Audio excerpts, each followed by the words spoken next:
Breaking the silence, in a deeply candid and wide-ranging interview, actor Johnny Depp has finally opened up, not just about his recent public trials and tribulations, but about his heart, his view of Hollywood, friendships, betrayals, and what's next for him.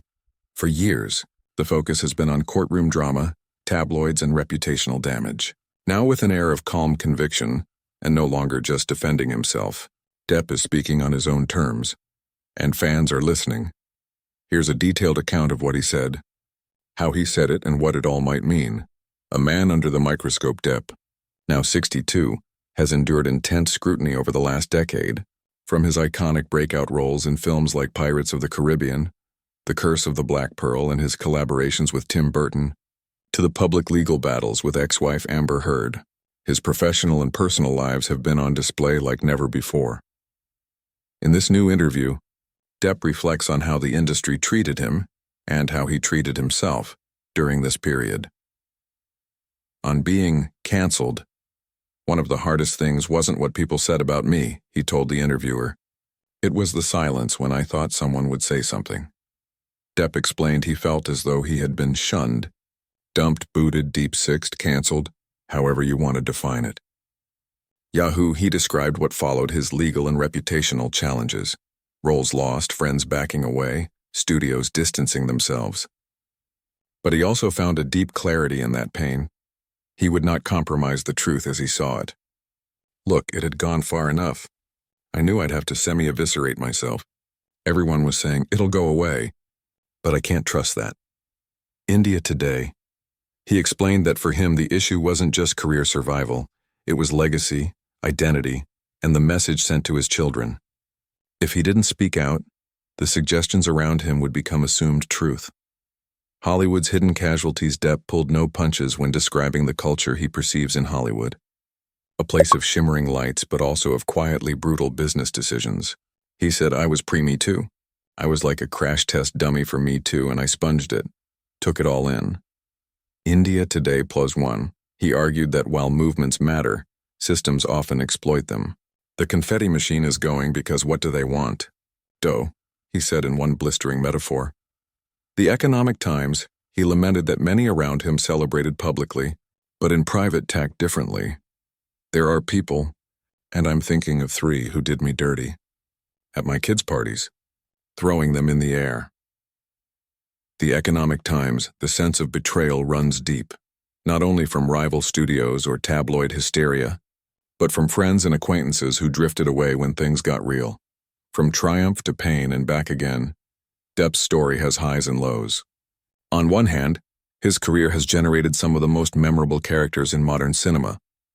On the other, one of the most public and divisive celebrity trials of our time.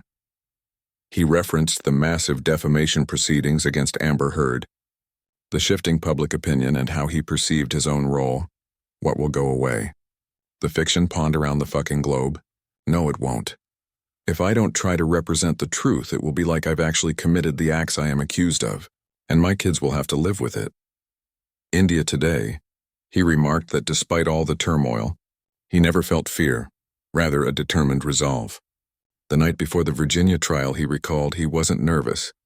If you don't have to memorize lines, if you're just speaking the truth, roll the dice. India Today, a new chapter. Career, creativity, and self-ownership. With much of the old world of Hollywood behind him, Depp says he is ready for something different. He's not chasing big studio blockbusters so much as creative freedom and integrity. He referenced his forthcoming project titled Day Drinker with Penelope Cruz as a sign of that shift. He's choosing roles that speak to him, rather than roles that speak to public expectation. India Today +1 in the interview, he also touched on his role as a father. He said his childhood taught him a lot about what not to replicate, and that part of his reemergence is also about showing his kids a version of himself they can be proud of. What he said, direct quotes you'll remember, I was pre-Me Too. I was like a crash test dummy for Me Too. India Today +1, they were at my kids' parties, throwing them in the air. The Economic Times +1, the confetti machine's going because what do they want? Dough. The Economic Times. If I don't try to represent the truth, it will be like I've actually committed the acts I am accused of. India today. I'll fight until the bitter fucking end. And if I end up pumping gas, that's all right. I've done that before. India today, these statements reflect his tone. Raw, unfiltered, staking a kind of personal integrity over public image. The implications for Hollywood and celebrity culture. Depp's words reveal fault lines in how the entertainment industry handles crisis, loyalty, and reputation. A few takeaways. The cost of speaking truth. Depp believes he paid dearly for standing his ground. Career opportunities, public opinion, friendships. But he suggests that maintaining a false comfort would have cost him more. 2. The myth of loyalty. He says that many in his industry operate with opportunism, not allegiance. What looks like celebration may mask indifference or exploitation. 3. The power of narrative. Depp underscores how once a narrative, even false, takes hold, it's often assumed fact. That's one reason he felt compelled to fight, so the story around him wouldn't become the story of his children. The shift to authenticity. For Depp, the new phase isn't about big budgets or blockbuster prestige. It's about ownership of voice, aligning with his values, and stepping outside the machinery of mass expectation. Why fans are curious. Fans of Depp have journeyed with him, from breakout stardom, through turbulent personal years, to this moment of resurgence. What makes this interview particularly compelling, it isn't a typical PR-managed appearance.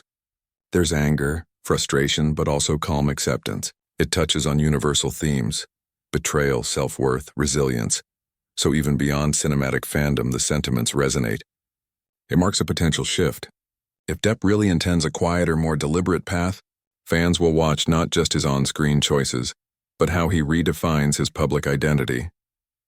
What comes next? Depp hints that we will see him differently, not as the headline-grabbing star of old, but as an artist more in command of his narrative. He says his focus now is on meaningful work, fair treatment, and a healthier relationship with fame. If Hollywood allows it, we may witness one of its iconic actors rebuilding on his own terms rather than through the old studio paradigm. Final word in the interview, Depp doesn't ask for sympathy. He doesn't promise redemption in the classic sense. What he offers is a clear-eyed appraisal of the past and a quietly defiant vision for the future. He has seen what the machine can do. He's stepped out of its light to stand in his own. For fans, observers, and industry watchers alike, this moment feels less like Johnny Depp returns and more like Johnny Depp reemerges. Not as the caricature of a Hollywood scandal, but as a person in control of his story. Friends, subscribe the channel, and I wish you good luck. You should take care of yourself.